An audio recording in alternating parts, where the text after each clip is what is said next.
Amy Poehler is getting a lot of criticism on the internet, specifically on Twitter. Here's the controversy, and I'm getting these facts from Salon.com. There's a new series on Hulu called Difficult People. Amy Poehler is a producer on that show. On the show, the first episode, a character on the show comes under fire for telling a very tasteless joke about R. Kelly and Blue Ivy. Now, on the episode, this character is getting a lot of flack for telling the joke. It's not like she gets off scot-free by telling the joke. But in the shorthand of Twitter, people are criticizing Amy Poehler, even though she didn't write the joke and didn't tell the joke, because she's the hands-on producer of this show. And people are saying, how can somebody who's all about girl power, who's all about feminism, who's all about women having equal opportunities, how could she let a tasteless joke like this occur? Listen, my newspaper, the Chicago Sun-Times, broke the story about R. Kelly. Jim DeRogatis was the reporter back in 2002.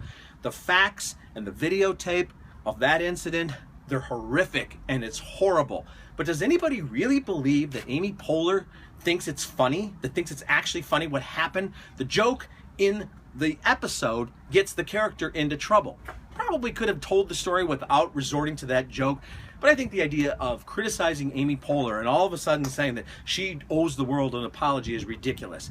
Amy Poehler, by all accounts, is a wonderful mother herself, a committed individual, somebody who cares about people. Let's not all of a sudden decide that she's the devil because the show that she produced features a character getting into trouble about a tasteless joke. We all agree that it's a tasteless joke, probably unnecessary, but are we really going to criticize Amy Poehler for this? Now, as I'm telling you this story right now, we have yet to hear from Amy. She may very well issue an apology. That's all well and good. But when people get all high and mighty and take a complicated story like this and shorthand it to Amy Poehler thinks it's funny what R. Kelly did to underage girls, that's ridiculous and that's unfair.